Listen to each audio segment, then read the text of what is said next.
Hello friends, life है इसके platform पर आपका स्वागत है। इस प्लेटफॉर्म पर एनसीईआरटी की जो सीरीज चल रही है, उसमें हमने लास्ट क्लास में 6th क्लास की एनसीईआरटी का फर्स्ट चैप्टर डिस्कस किया था। आज हम उसी सीरीज को आगे बढ़ाते हुए सेकंड चैप्टर को डिस्कस करेंगे। तो चलिए आज का चैप्टर स्टार्ट करते हैं।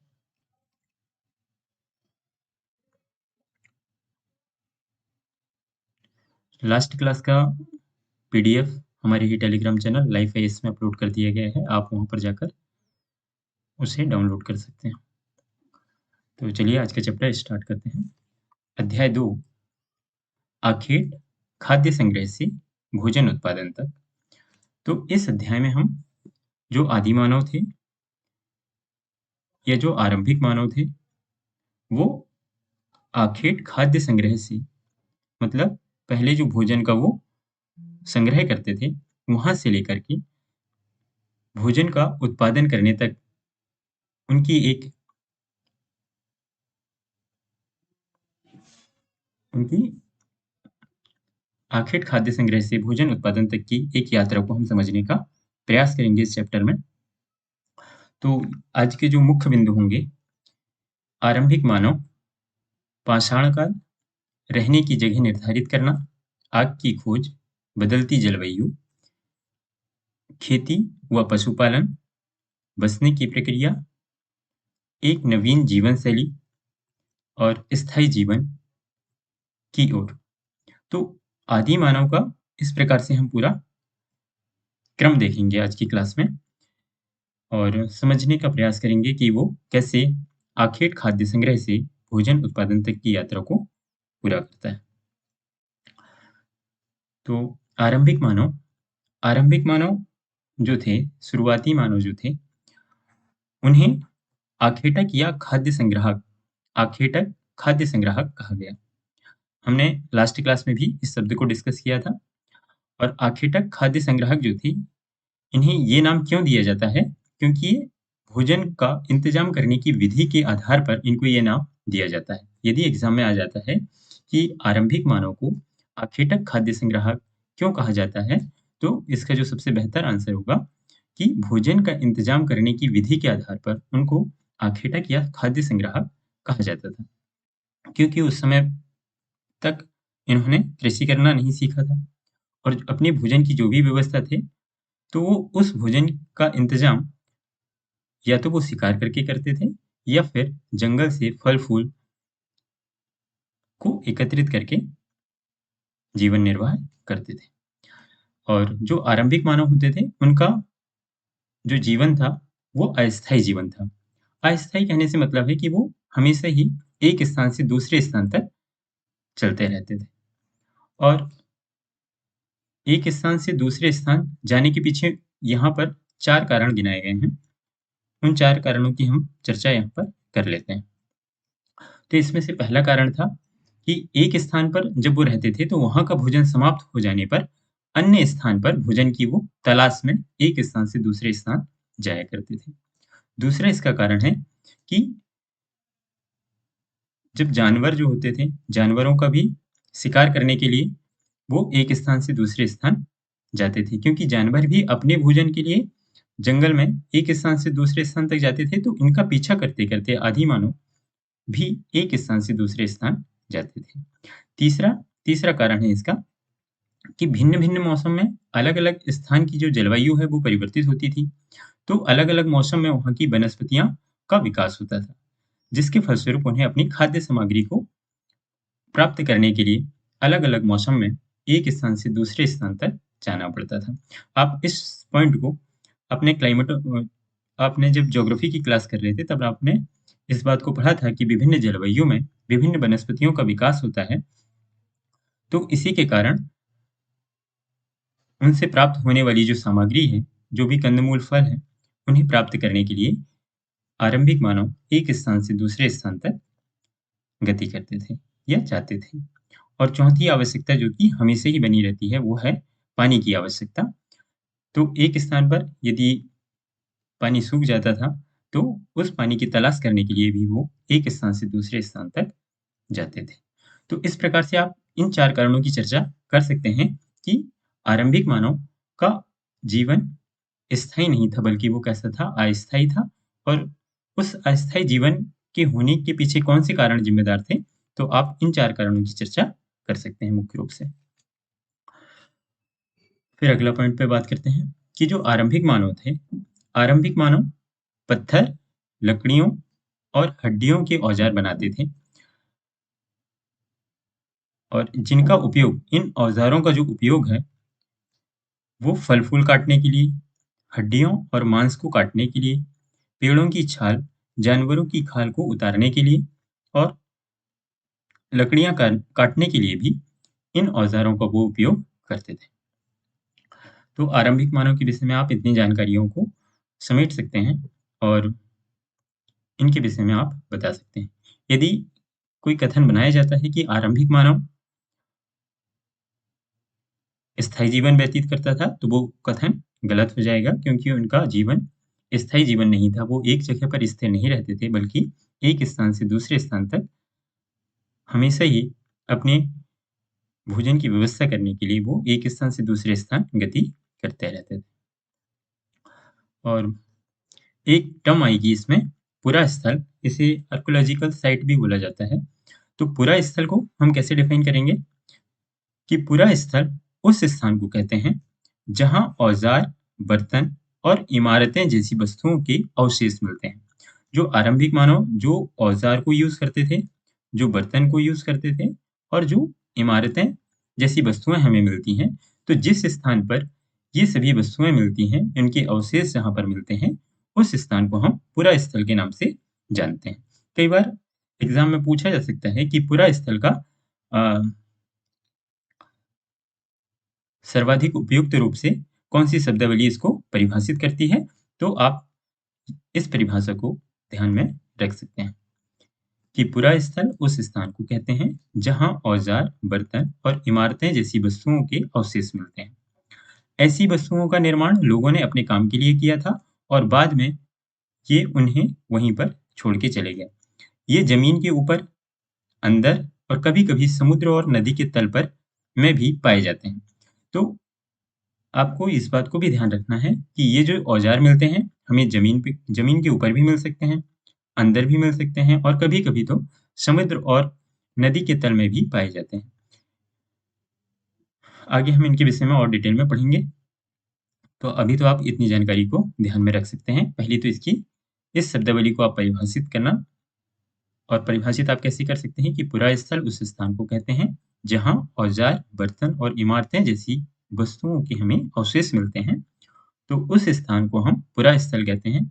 आगे हम इसका डिवीज़न देखेंगे कि जैसे पुरा पाषाण काल के जो पुरा स्थल थे, फिर मध्य पुरा पाषाण काल के या मध्य पाषाण काल के पुरा स्थल, और फिर नवपाषाण काल के पुरा स्थल।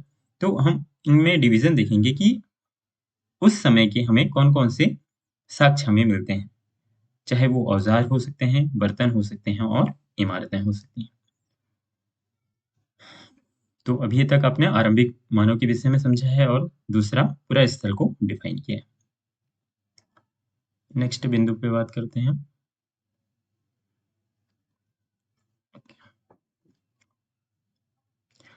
कुछ टर्म और हमें समझने के लिए इनकी ज़रूरत पड़ेगी, जैसे पाषाण काल। पाषाण काल को इंग्लिश में कहते हैं स्टोन एज। तो यहाँ पर 7th क्लास में जो डिवीज़न किया गया है, उसी को यहाँ पर टेबल फॉर्म में दर्शाया गया है कि एक तो पूरे पाषाण काल को हम 3 कालों में डिवाइड करते हैं। पुरा पाषाण काल, मध्य पाषाण काल और तीसरा है नवपाषाण काल।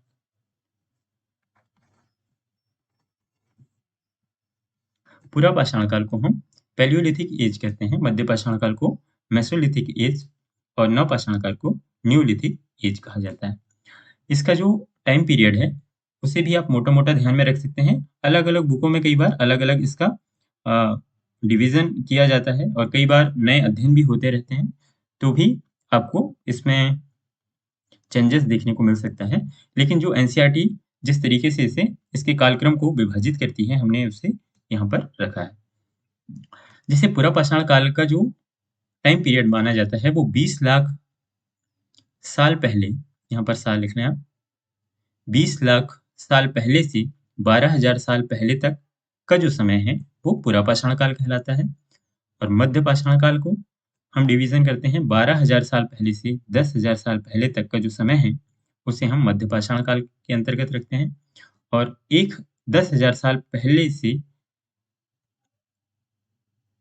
जो टाइम पीरियड है, पहले तक का जो टाइम पीरियड है उसे हम नवपाषाण काल या न्यूलिथिक एज का नाम देते हैं। तो इस तरीके से हम तीनों को डिवीजन कर दें तो पूरा जो पाषाण काल है, यदि हम इसे, तो ये 12 लाख साल पहले से कहाँ तक हो जाएगा, 12 लाख साल पहले से ये हो जाएगा 10,000 साल पहले तक। और फिर हम इसको 3 कैटेगरी में डिवाइड कर देंगे। तो इसे आप ध्यान में रख सकते हैं। जो पाषाण काल है, पाषाण काल का पाषाण काल को पाषाण काल क्यों कहा जाता है? क्योंकि इस समय में पाषाण का मतलब होता है पत्थर। पाषाण का मतलब होता है पत्थर। तो पत्थरों के महत्व के आधार पर, पत्थरों के महत्व के आधार पर इसे, इस काल को हम नाम देते हैं। क्योंकि जो आरंभिक काल है, इस समय को जानने का या जो आरंभिक मानव हैं, इनके विषय में जानने का जो स्रोत है, वो पत्थर से निर्मित जो उपकरण हमें प्राप्त हो रहे हैं, जो औजार प्राप्त हो रहे हैं, उन्हीं के माध्यम से हम इनके विषय में जान सकते हैं। क्योंकि उस समय में कोई रचनाएँ नहीं हुई थी, तो हमारे पास साहित्यिक स्रोत इसके उपलब्ध नहीं हैं। तो इनके विषय में जानने का एकमात्र स्रोत है, तो जो इनके द्वारा बनाए गए जो उपकरण हैं और उन्हीं के माध्यम से जो उपकरण हमें प्राप्त होते हैं, उन्हीं के माध्यम से हम संभावना लगाते हैं कि उनका जीवन यापन किस प्रकार का रहा होगा, वो कैसे अपना जीवन को व्यतीत करते होंगे। तो जो आरंभिक मानव हैं, इनके विषय में जानने का एकमात्र स्रोत है इस समय में, जो हैं पत्थर से निर्मित जो भी औजार हैं, जो बर्तन हैं, जो इनके द्वारा उपयोग किए जाते हैं, उन्हीं के माध्यम से हम इनके विषय में जानते हैं। तो आगे हम इसका डिवीज़न करते हैं। तो ये जो डिवीज़न है, एक तो उपकरणों के आधार पर किया जाता है और इनका जो डिवीज़न है, उपकरणों में होने वाले बदलाव। जो पत्थर के भी औजार हैं, इनमें जब चेंजेस होते हैं, तो उन्हें हम एक अलग नाम से दे देते हैं। जैसे पुरापाषाण काल के जो पत्थर यूज़ होते होंगे, उनका आकार भिन्न होगा मध्य पाषाण काल के पत्थरों से, और जो नवपाषाण काल के पत्थर होंगे, उनका भी आकार या उनका जो डिज़ाइन है, वो भिन्न होगा। तो इस भिन्नता के आधार पर ही इनका नाम दिया जाता है। और मानव के इतिहास का लगभग 99% जो कहानी है हमें पूरा पाषाण काल में ही प्राप्त होती है। अच्छा, और मध्य पाषाण काल की बात करें तो मध्य पाषाण काल, यहाँ पर जो पत्थर यूज़ होते थे पुरा पाषाण काल में, तो जो प्राकृतिक पत्थर जो उपयोग के लायक होते थे, उन्हीं को आरंभिक मानव यूज़ कर लेते थे, चाहे उनका आकार जिस भी प्रकार से जो उपयुक्त होता था, उस आधार पर ही वो उपयोग कर लेते थे। फिर मध्य पाषाण काल में इन पत्थरों का आकार, जो पत्थर यहाँ पर यूज़ हो रहे थे, इनका आकार यहाँ पर आके छोटा होने लगा और यहाँ पर और छोटा हो गया। और अन्य विशेषताएँ भी इसमें जुड़ती जाएँगी और छोटा हो गया। तो जब पत्थर यहाँ जो यूज़ हो रहे थे, उनका आकार जब छोटा होने लगा, तो हमने इसे बोल दिया लघु पाषाण काल, भी इसे एक नाम से जाना जाता है, या माइक्रोलिथ के नाम से जाना जाता है मध्य पाषाण काल को। क्यों? क्योंकि इस समय में जो पत्थर यूज़ हो रहे थे, उनका आकार छोटा होने लगा था और प्रायः हड्डियों और लकड़ियों के मुट्ठे, हँसिया और आरी जैसे औजार यहाँ पर हमें देखने को मिलते हैं। और यहाँ पर जो औजार यूज़ हो रहे थे,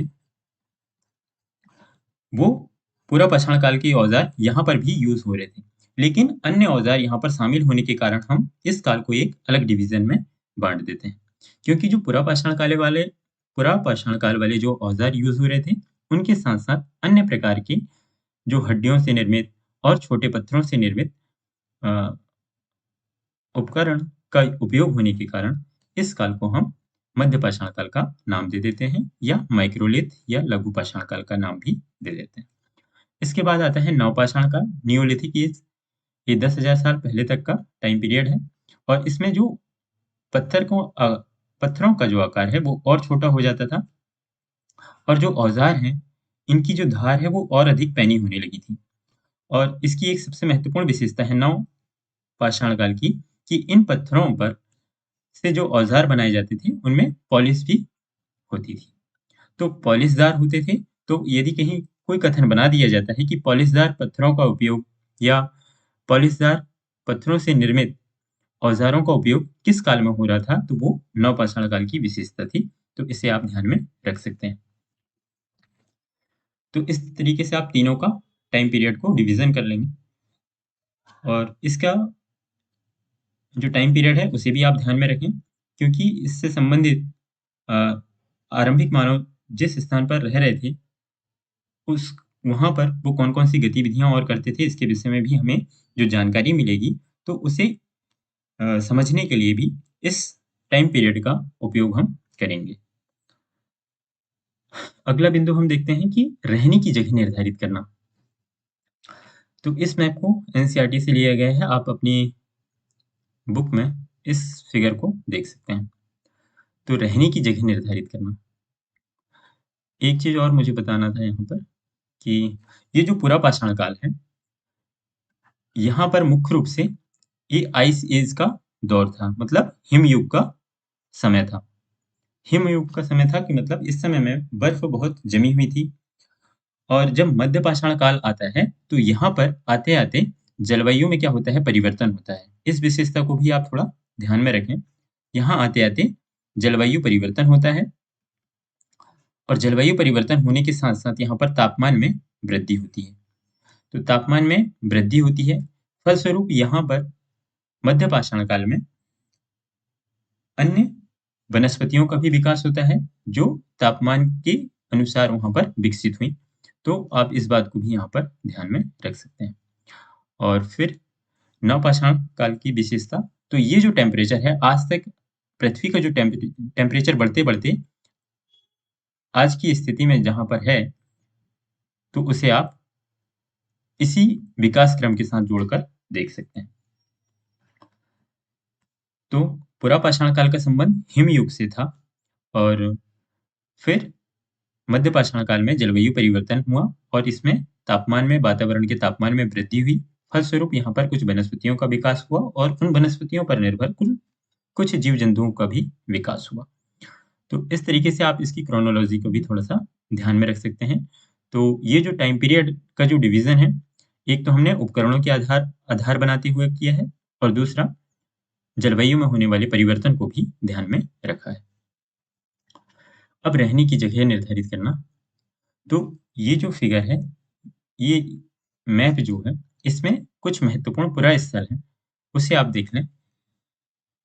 इसे मैं थोड़ा ज़ूम करके दिखा देता हूँ।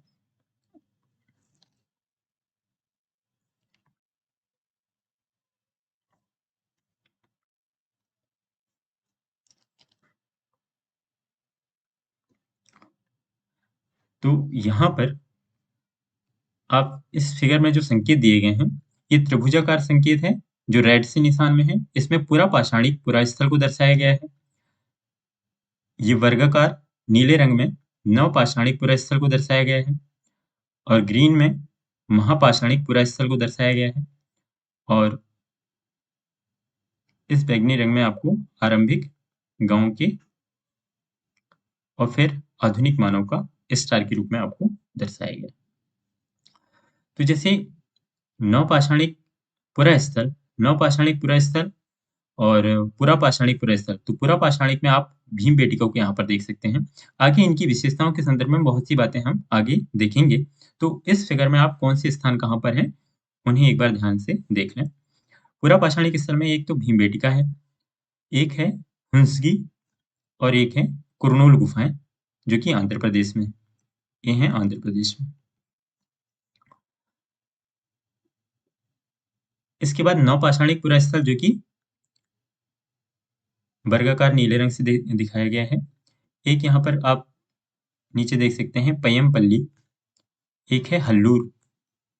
इसके अलावा आप ऊपर भीमबेटका के पूर्व में देख सकते हैं, उत्तर पूर्व में महागढ़ा और कोल्डी हवा। फिर एक है यहाँ पर बिहार में पड़ता है चिरांद। जम्मू कश्मीर का एक स्थान है बुरजोम, और ये अफगानिस्तान का स्थान देख सकते हैं मेहरगढ़ पाकिस्तान में पड़ता है। और इसके अलावा ये असम में पड़ता था दाऊदअली हेडिंग। इस स्थान को भी आप देख सकते हैं। तो इनके यहाँ पर से कौन कौन से हमें और साक्ष्य मिले हैं उस समय के, इनके विषय में हमें जानने का, इनके विषय में भी हम बहुत सी बातों को अभी देखेंगे। और फिर जो आधुनिक समय के जो नगर हैं, आधुनिक नगर में आप मुंबई और कोलकाता को देख सकते हैं यहाँ पर। और आरंभिक गांव में है इनाम गांव, ये आरंभिक गांव था। तो इसमें भीमबेटका के विषय में एनसीईआरटी में कुछ फैक्ट दिए गए हैं, जैसे भीमबेटका के बारे में। यहाँ पर आप देख सकते हैं कि भीमबेटका आधुनिक मध्य प्रदेश, इस पुरा स्थल पर गुफाएं और कंदराएं मिली हैं। लोग इन गुफाओं में इसलिए रहते थे। भीमबेटका में हमें गुफाएं मिली हैं। और ये मध्य प्रदेश की कहाँ पर है? यदि आप चाहें तो और लिख सकते हैं इसमें, रायसेन जिला, रायसेन जिला। और यहाँ पर जो पुरा स्थल है, ये पुरा पाषाणिक पुरा स्थल है भीमबेटका। और यहाँ पर गुफाएं और कंदराएं मिली हैं। लोग इन गुफाओं में रहते थे। और ये गुफाओं में क्यों रहते थे? क्योंकि उन्हें बारिश, धूप और हवाओं से राहत मिलती थी। और ये गुफाएं नर्मदा घाटी के पास में आप देख सकते हैं। यहाँ पर नर्मदा घाटी को भी यहाँ पर दर्शाया गया है। तो आप कई बार पूछा भी जा सकता है कि किस नदी के किनारे कौन से पुरा स्थल है। तो आप इस फिगर को ध्यान से देखते हुए, इस फिगर में या इस मैप में जो नदियों को भी दर्शाया गया है, आप उन्हें भी थोड़ा लोकेट कर लें। तो इससे क्या होगा कि आपकी किस नदी के किनारे कौन से पुरा स्थल हमें देखने को मिलते हैं, इसके विषय में भी यदि कोई क्वेश्चन आता है तो आप उसे आप हल करने की स्थिति में होंगे। और ये जो गुफाएं हैं भीमबेटका वाली, ये नर्मदा घाटी के पास में। तो इतनी बातें हम इसके भीमबेटका के विषय में समझते हैं। और भीमबेटका जो है, ये पुरा पाषाणिक पुरा स्थल है। मतलब पुरा स्थल कहने से मतलब है कि यहाँ पर कुछ औजार, कुछ बर्तन हमें प्राप्त हुए होंगे। आगे हम देखेंगे कि किस स्थान से हमें क्या-क्या प्राप्त हुआ है।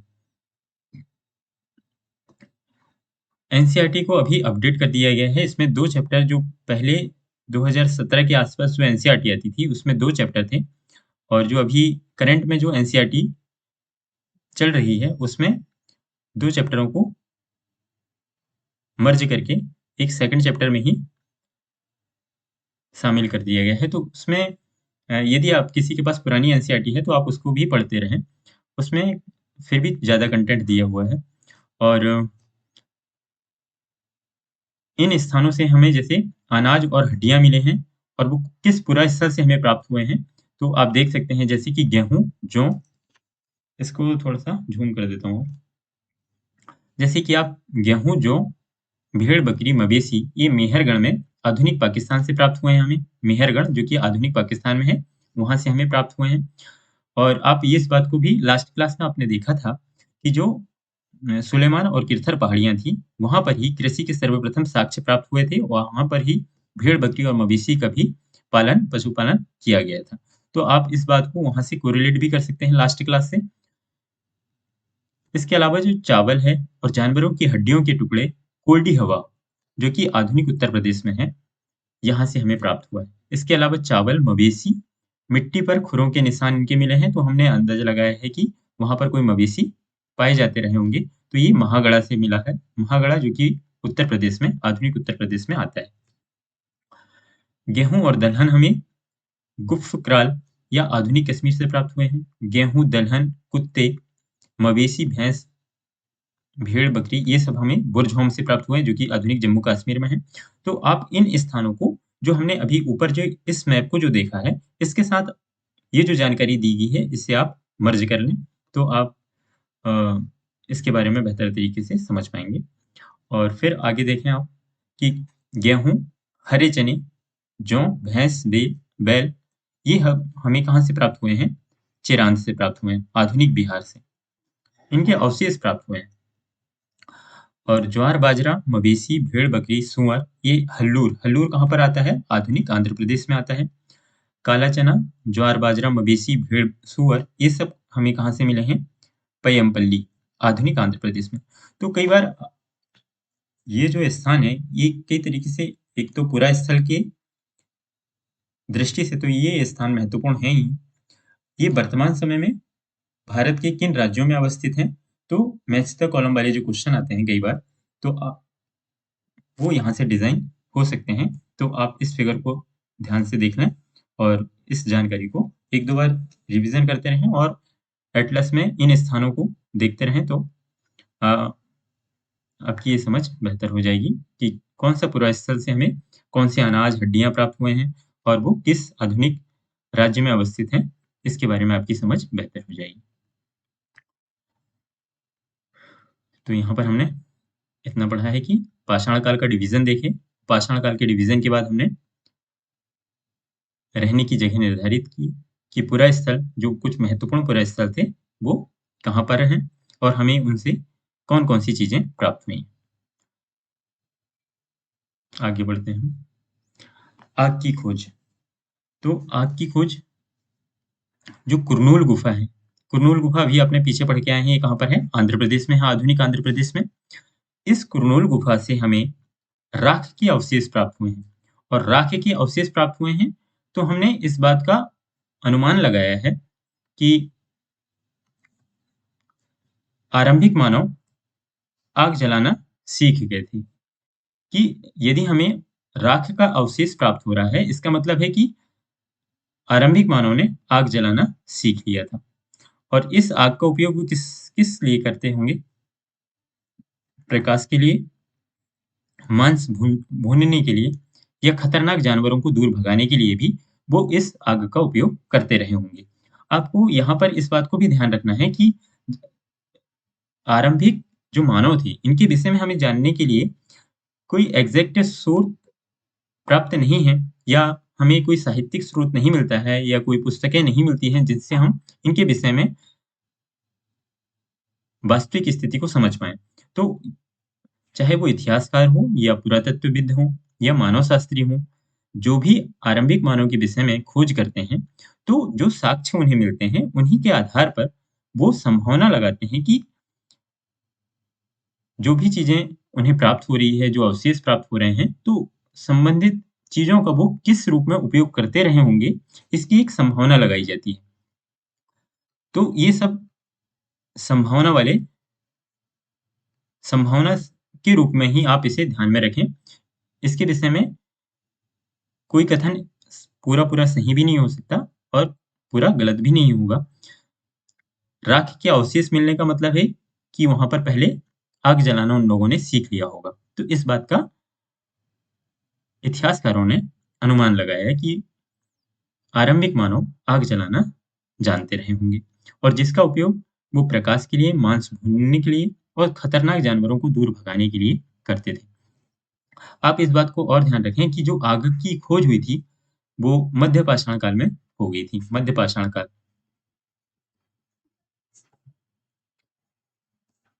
तो मध्य पाषाण काल में इसकी खोज हुई थी। तो मध्य पाषाण काल की पहले का जो पीरियड है, उस पीरियड में मतलब पूरा पाषाण काल में आग का आविष्कार नहीं हुआ था और पूरा पाषाण काल में जब आग का आविष्कार नहीं हुआ था, तो वो मांस को भून करके भी नहीं खाते रहे होंगे और उस समय का जो भोजन है, वो कच्चा भोजन ही आरंभिक मानव ग्रहण करते रहे होंगे। जब मध्य पाषाण काल के आते-आते जब उन्होंने आग का आविष्कार कर लिया, क्योंकि मध्य पाषाण काल में अभी आपने थोड़ी देर पहले सुना था कि मध्य पाषाण के आते-आते जलवायु में परिवर्तन हुआ, तापमान में वृद्धि होने लगी और जब तापमान में वृद्धि होने लगी, तो उन्होंने किसी 2 पत्थर को रगड़ा होगा या वो 2 पत्थरों को टकराया होगा, तो जिसके फलस्वरूप चिंगारी उत्पन्न हुई होगी और आग उत्पन्न हुई होगी। तो यहाँ पर जो भी संभावनाएँ लगाई जा रही हैं, वो एक अनुमान है और जो साक्ष्य हमें मिल रहे हैं, उसके आधार पर आज हम जिस किसी जैसे आज हम आग का उपयोग करते हैं किसी न किसी रूप में, भोजन पकाने के लिए, प्रकाश के लिए और अन्य चीज़ों के लिए। तो इसी तरीके से इतिहासकार भी अनुमान लगाते हैं कि आरंभिक मानव भी कुछ इस तरीके से इनका उपयोग करते रहे होंगे और अपने जीवन को बेहतर बनाने का वो प्रयास करते रहे होंगे। पहले कच्चा भोजन खाते थे, फिर बाद में वो पक्का भोजन खाने लगे होंगे, पका हुआ भोजन खाने लगे होंगे। अगला बिंदु पे बात करते हैं बदलती जलवायु। तो जो जलवायु में परिवर्तन हो रहा था, ये लगभग 12,000 साल पहले जलवायु में परिवर्तन देखने को मिला और तापमान में वृद्धि हुई, जिसे हमने लास्ट अभी थोड़ी देर पहले और डिस्कस किया था। तो ये जो बात हो रही है, ये मुख्य रूप से कब की बात हो रही है? ये मध्य पाषाण काल की बात हो रही है, क्योंकि यहाँ पर ही जलवायु में आपको क्या देखने को मिला था? परिवर्तन देखने को मिला था।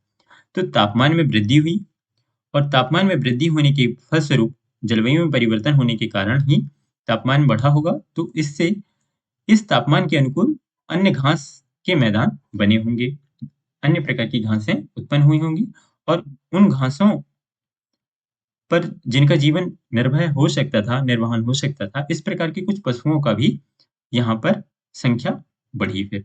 जैसे हिरण है, बारहसिंगा है, भेड़ है, बकरी, गाय आदि इनकी संख्या भी मध्य पाषाण काल के आते-आते बढ़ने लगी। तो इस प्रकार से आपको उस समय की जलवायु के बारे में समझना है, जो कि मध्य पाषाण काल की जलवायु है। तो इस जलवायु में परिवर्तन आपसे कब से देखने को मिला है? मध्य पाषाण काल, जिसका टाइम पीरियड हमने पढ़ा था, वो 12,000 साल पहले से 10,000 साल पहले तक का जो टाइम पीरियड है, उसे हमने मध्य पाषाण काल में विभाजित किया था।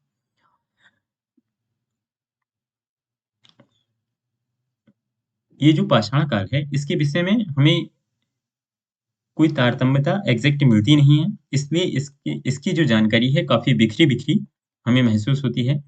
तो फिर भी उन्हें एक स्थान पर एकत्रित करने का प्रयास किया गया है।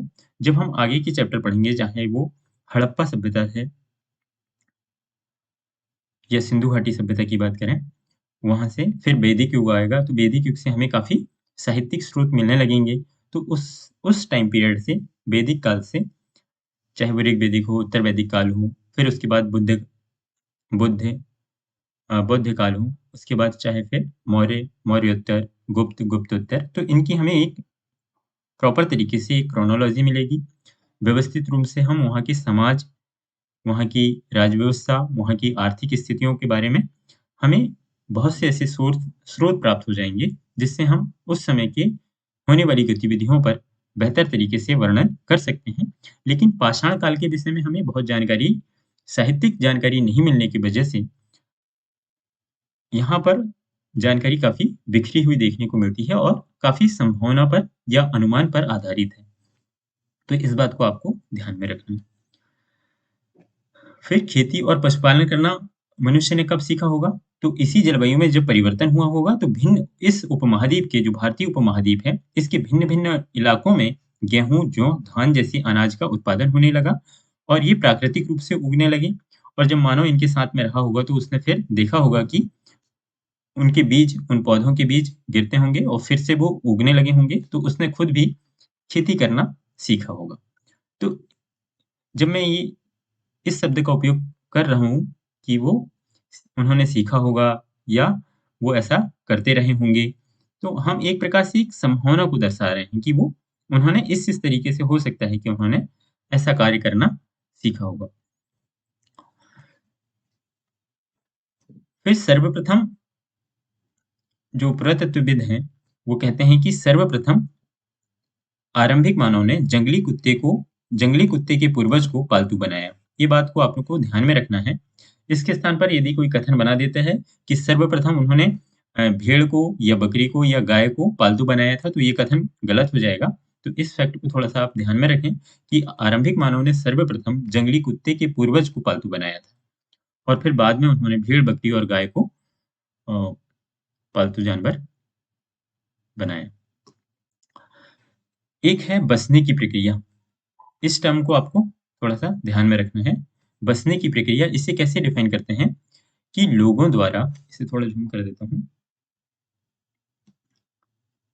बसने की प्रक्रिया को हम कैसे डिफाइन कर सकते हैं कि लोगों के द्वारा पौधे उगाने और जानवरों की देखभाल करने को बसने की प्रक्रिया के नाम से जाना जाता है। तो इसमें दो बातों को आपको ध्यान में रखना है कि लोगों के द्वारा पौधे उगाने और जानवरों की देखभाल करनी, यहाँ पर दोनों चीज शामिल है, पौधा उगाना और जानवरों की देखभाल करना। इससे बोला जाता है बसने की प्रक्रिया।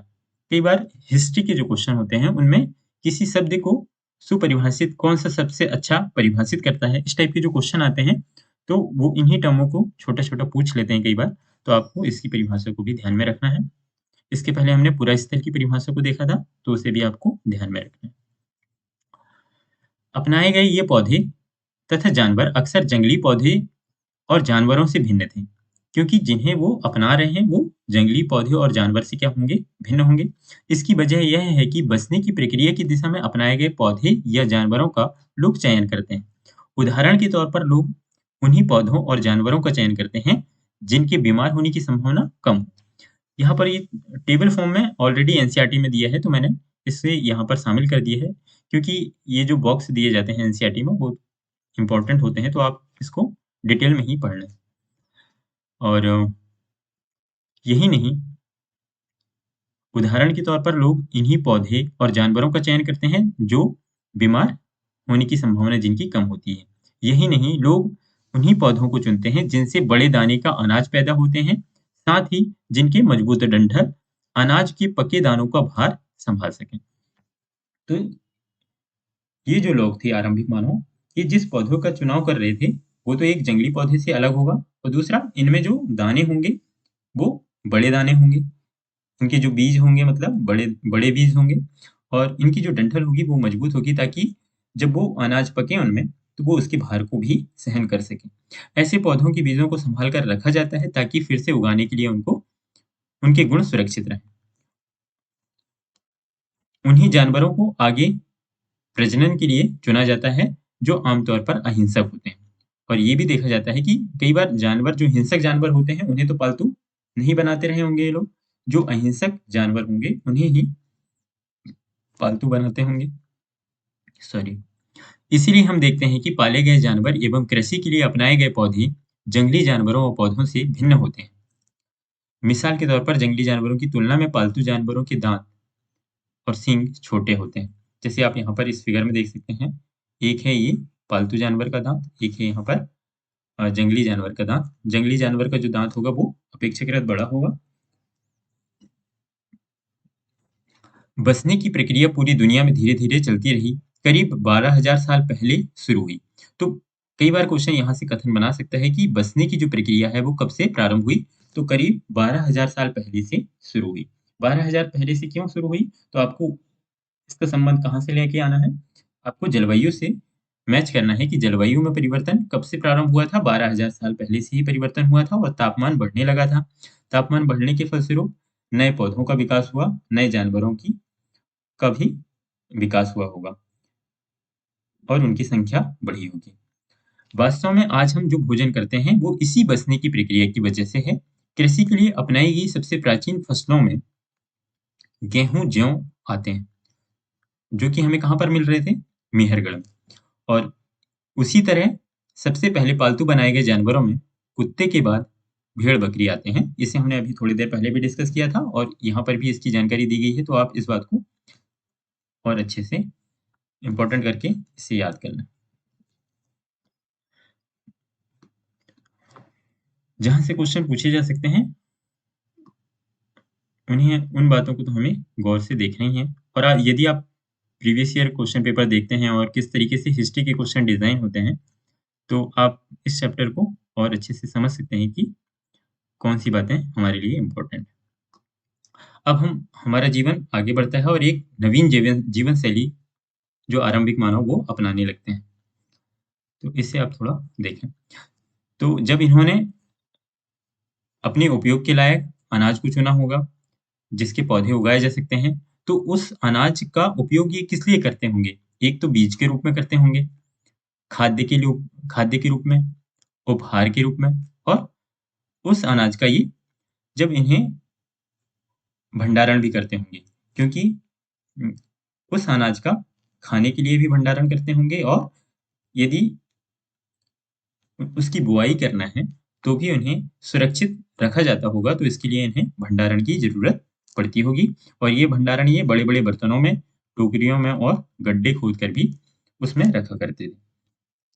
तो कई बार आप देखेंगे कि कुछ बर्तन हमें मिले हैं, इस टाइप के बड़े से बर्तन मिले हैं, तो संभावना लगाई गई है कि इन बर्तनों में वो अनाज को भर कर के रखते होंगे। इसके अलावा अनाज की पौधे अनाज के पौधों की उन्हें देखभाल भी करनी होगी। जब वो बीज बोने से लेकर के जब वो बीज को बोने से लेकर फसल पकने तक का जो दौर होता है, फसल पकने तक, तो जब वो बीज को बोते होंगे और उस बुआई से फसल के पकने तक का जो टाइम पीरियड है पूरा, वहाँ तक उनकी देखभाल भी वो करते होंगे। तो यहाँ पर इसी पॉइंट को लिखा गया है कि अनाज के पौधे की देखभाल के लिए इनका जीवन अब कैसे होने लगा है, स्थायी जीवन की ओर बढ़ने लगा है। तो आप देखेंगे कि जो मध्य पाषाण काल का जो अंतिम दौर था, या हम कहें कि नवपाषाण काल का जो शुरुआती दौर है, वहाँ से हमें स्थायी जीवन के साक्ष्य मिलने लगे थे। और पशुपालन तो मध्य पाषाण काल की ही विशेषता है। और जो पशुपालन है, इसे चलता-फिरता खाद्य भंडार कहा जाता है। चलता फिर चलता-फिरता खाद्य भंडार इसे क्यों कहा जाता है? क्योंकि पशुपालन से इन्हें एक तो दूध प्राप्त होता था, मांस प्राप्त होता था, और ये एक स्थान से यदि दूसरे स्थान पर जाते भी थे, तो ये इनके साथ-साथ इन्हें अपनी खाद्य सामग्री भी उपलब्ध कराता था। इसीलिए पशुपालन को चलते-फिरते खाद्य भंडार का तरीका भी कहा गया है। अब इसके बाद लोगों का जीवन कैसा होगा? स्थायी जीवन की ओर बढ़ने लगा होगा। क्योंकि उन्होंने कृषि करना भी धीरे-धीरे सीखने लगे, पशुपालन भी जब वो सीखने लगे, तो उनके जीवन में अब क्या आएगा? स्थायित्व आने लगा होगा।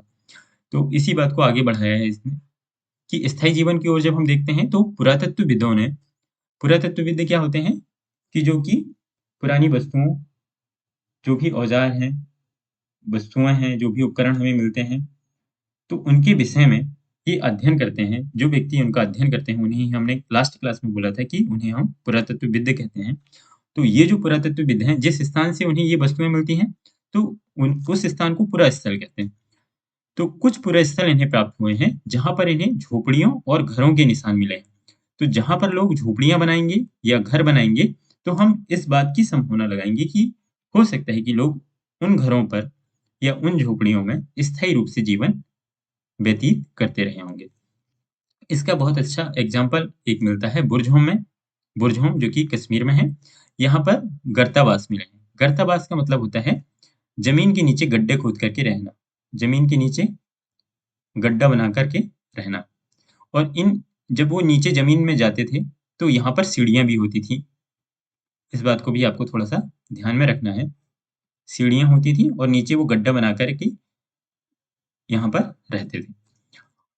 इसे बोला गया है गर्तावास। गर्तावास का मतलब है कि ज़मीन के अंदर गड्ढा बना कर के रहना। और ये ऐसा क्यों करते रहे होंगे? ये इस बात की संभावना लगाई गई है कि वो ठंड से बचने के लिए या ठंड से सुरक्षा के लिए ही ज़मीन के नीचे गड्ढा बनाकर रहते रहे होंगे, और ऊपर से इसे इसे बंद कर देते होंगे घास-फूस की सहायता से, ताकि अंदर का जो तापमान है, वो बना रहे। मतलब जीवन जीने लायक बना रहे तापमान वहाँ का। इसके बाद हमें जो पुरातत्वविद हैं, उन्हें घरों के अंदर और बाहर दोनों स्थानों पर आग जलाने की जगहें प्राप्त हुई हैं। मतलब इन्हें कुछ जाग आग जलाने की जगह मिली हैं, मतलब कुछ राख मिली होंगी।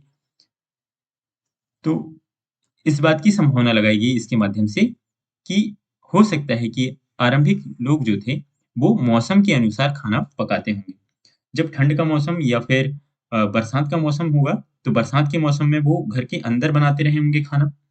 और जब खुला मौसम रहता होगा, गर्मी का मौसम रहता होगा, तो उस समय में वो घर के बाहर खाना बनाते होंगे। क्योंकि घर के अंदर, यदि आप पुराने घरों में जो लोग गाँव में देखे होंगे, पुराने घर जो बनते थे पहले, आज भी आपको गाँव में इस टाइप का दृश्य देखने को मिल सकता है कि घर के अंदर भी चूल्हा होता है और घर के बाहर भी चूल्हा होता है, जो कि ठंड के समय में सामान्यतः या बरसात के समय में वो घर के अंदर खाना बनाते हैं, लेकिन गर्मी के मौसम में वो घर के बाहर खाना बनाते हैं।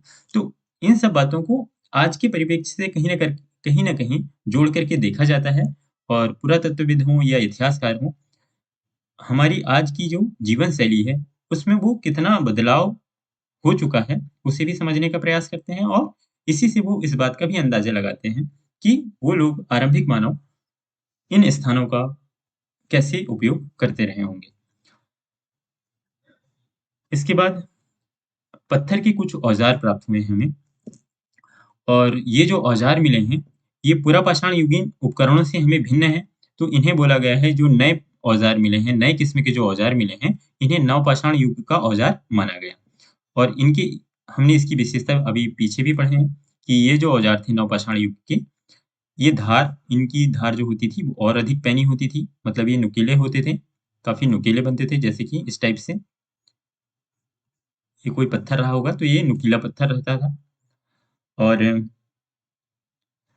इस नुकीले पत्थर का उपयोग वो किस लिए करते रहे होंगे?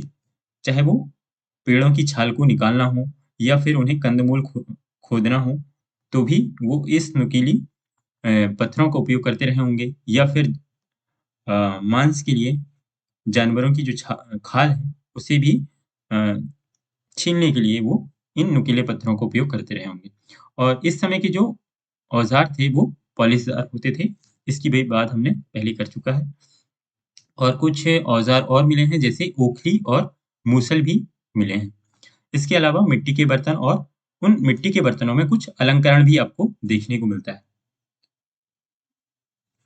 यदि आपको कोई मटका मिलता है पुराने समय का आरंभिक, तो उसके ऊपर कुछ नक्काशी या अलंकरण भी आपको देखने को मिलेगा।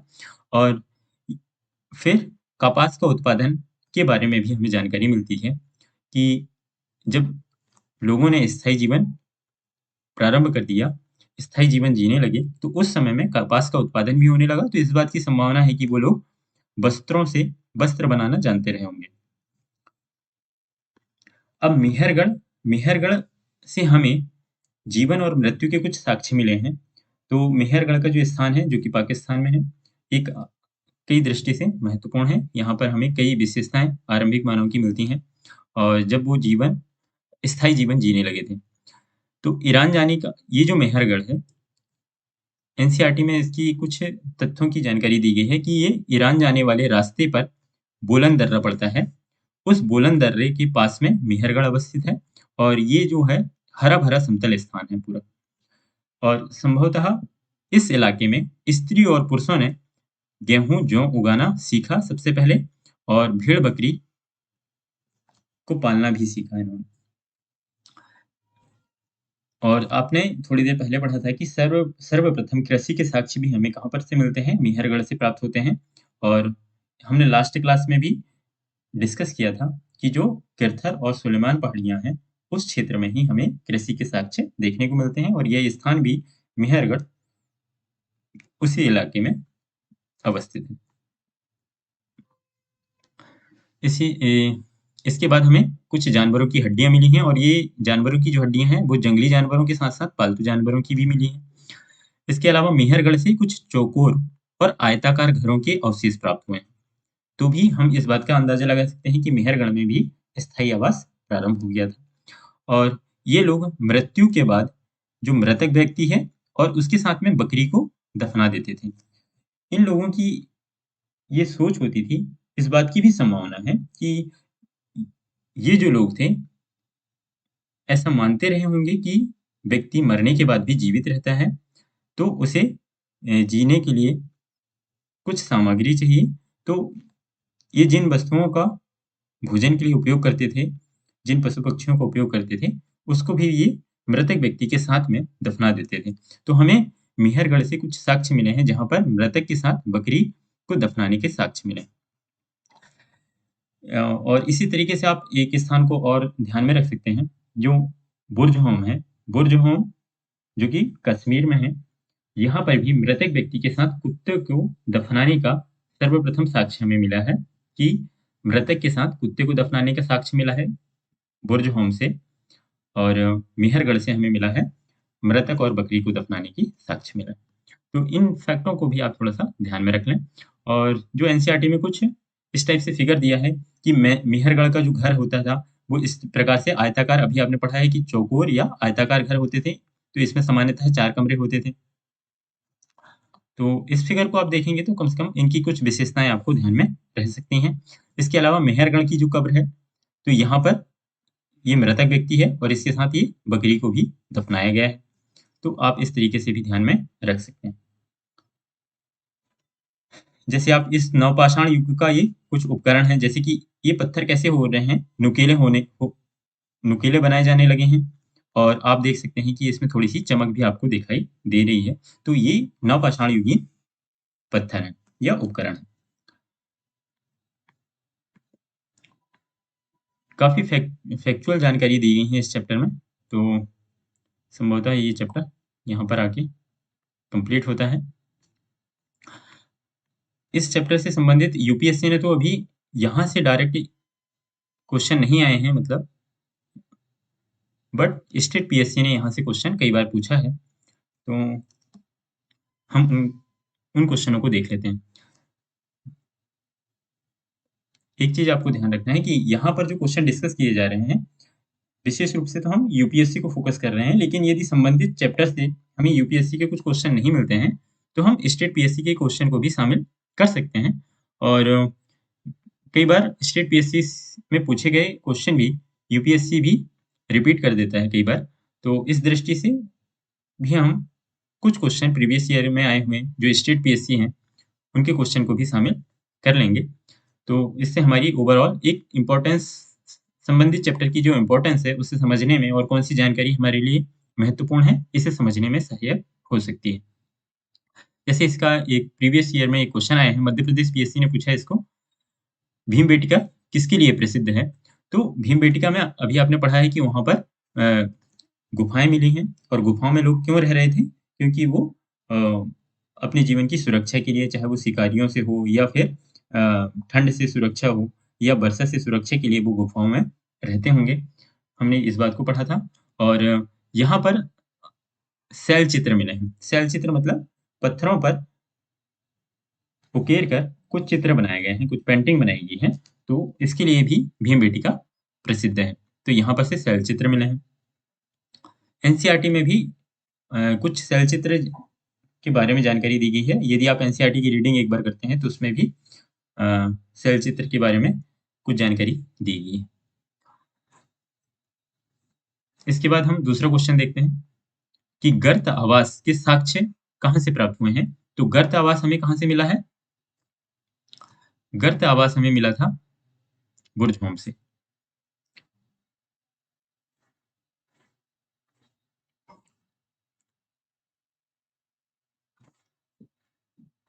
इसके बाद हम तीसरा कथन देखते हैं। उस स्थल का नाम बताइए जहां से प्राचीनतम स्थायी जीवन के प्रमाण मिले हैं। तो स्थायी जीवन के प्रमाण हमें कहाँ से मिले हैं? मेहरगढ़ से मिले हैं। अभी आपने इसको पढ़ के आया है। यहाँ पर अब और ज्यादा डिस्कशन नहीं कर रहा हूँ, क्योंकि हमने ऑलरेडी चैप्टर में डिस्कस सारी बातों को किया है। तो इजीली आप इन क्वेश्चनों को हल कर सकते हैं। ये यूपीपीसीएस स्पेशल मेंस 2008 में पूछा है। इसके बाद हम भारतीय उपमहाद्वीप में कृषि के प्राचीनतम साक्ष्य आपको कहाँ से मिलते हैं? कि भारतीय उपमहाद्वीप में, तो इसका भी आंसर क्या होगा? मेहरगढ़ होगा, क्योंकि कृषि के प्राचीनतम साक्ष्य आपको कहाँ से मिले हैं? मेहरगढ़ से ही मिला है। और स्थायी जीवन के प्रमाण भी आपको कहाँ से मिलता है? प्राचीनतम स्थायी जीवन के साक्ष्य भी आपको मेहरगढ़ से ही मिलता है। एक रॉबर्ट ब्रुसफुट रॉबर्ट ब्रसफुट ब्रुसफुट, तो ये क्या थे? ये भूगर्भ वैज्ञानिक भी थे और पुरातत्वविद भी थे। तो ये जो जानकारी है, ये अभी आपने पढ़ा नहीं है, लेकिन इसे आप थोड़ा सा नोट कर लें कि रॉबर्ट ब्रुसफुट जो थे, ये भूगर्भ वैज्ञानिक भी थे और पुरातत्वविद थे। ये UP lower subordinate pre exam 2015 में आया हुआ क्वेश्चन था। तो इसका ए और बी आयोग ने इसके दोनों कथन को सही माना था। और रॉबर्ट ब्रुसफुट जो थे, इन्होंने 1800 1863 में भारत में भारत में जो पुरा पाषाण या पाषाण युगीन सीधा लिख सकते हैं हम, पाषाण युगीन बस्तियों का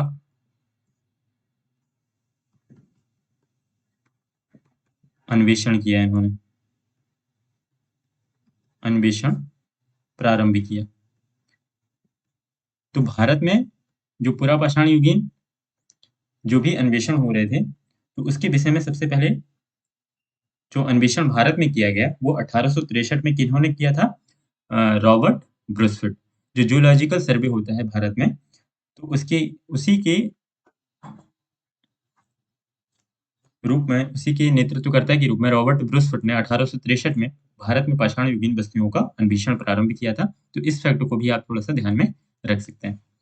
तो यहाँ पर आके ये चैप्टर संभवतः कंप्लीट होता है और नेक्स्ट वीडियो हमारा जो आएगा वो ज्योग्राफी पे हम 7th क्लास की एनसीईआरटी का 7th चैप्टर जो होगा ज्योग्राफी का उसे डिस्कस करेंगे। तो अगली क्लास हमारी ज्योग्राफी की होगी और आप 1-2 बार अपने स्तर पर भी एनसीईआरटी को पढ़ते रहें और प्रीवियस ईयर में आए हुए क्वेश्चन को देखते रहें। इससे ओवरऑल आपकी समझ बेहतर होगी क्योंकि प्रीवियस ईयर के क्वेश्चन देखने से आपको आइडिया लगता है कि किस प्रकार के क्वेश्चन डिज़ाइन होते हैं। तो नेक्स्ट वीडियो में मुलाकात करते हैं। Thank you.